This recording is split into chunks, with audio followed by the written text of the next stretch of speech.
ഞാനിപ്പോ ആകെ കൺഫ്യൂഷനില്ല. ഒരാൾ എന്നെ കൊല്ലാൻ വരുന്നു, മറ്റൊരു സംഘം രക്ഷിക്കാൻ വരുന്നു. നിങ്ങൾക്ക് എന്താ വേണ്ടത്? നിങ്ങളൊക്കെ ആരാ? Tell me. തട്ടിപ്പ് നടത്തി ജീവിക്കുന്നവരെ വെട്ടിച്ച് കാശുണ്ടാക്കി ജീവിക്കുന്ന ഒരു പ്രൊഫഷണൽ ഫ്രോഡ്. തലയ്ക്ക് വില പറഞ്ഞിരിക്കുന്ന പിടികിട്ടാപ്പുള്ളികളെ പിടിച്ചു കൊടുക്കുക, കൊല്ലാൻ കൊണ്ടുപോകുന്ന കോടീശ്വരന്മാരെ രക്ഷിക്കുക തുടങ്ങിയ കാര്യങ്ങൾ ഗവൺമെന്റിനും നാട്ടുകാർക്കും ചെയ്ത് അതിന്റെ കൂലി കണക്ക് പറഞ്ഞു മേടിച്ച് ജീവിക്കുന്ന സാധാരണക്കാരിൽ സാധാരണക്കാരനായ ഒരു അസാധാരണ ഫ്രോഡ്. അപ്പൊ നീയും എന്നെ പോലാണല്ലേ? സാറെന്താ ആലോചിക്കുന്നത്? എന്റെ കൂലി എന്നേക്ക് ഞങ്ങൾ പോയിക്കൊള്ളാം. തരാം. പക്ഷെ അതിനു മുമ്പ് ഇവൻ ആരാണെന്നും എന്തിനാ എന്നെ കൊല്ലാമെന്നും എനിക്കറിയണം. അതിനൊക്കെ വേറെ ക്യാഷ് ആവും. ക്യാഷ് എനിക്കൊരു പ്രശ്നമല്ല. റിസർവ് ബാങ്കിന് സ്ട്രൈറ്റ് ആയിട്ട് ഞാൻ ക്യാഷ് തരും.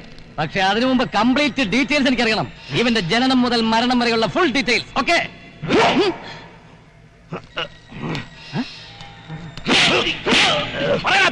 നീ എന്തിനായി സാറിനെ കൊല്ലാൻ ശ്രമിച്ചത്?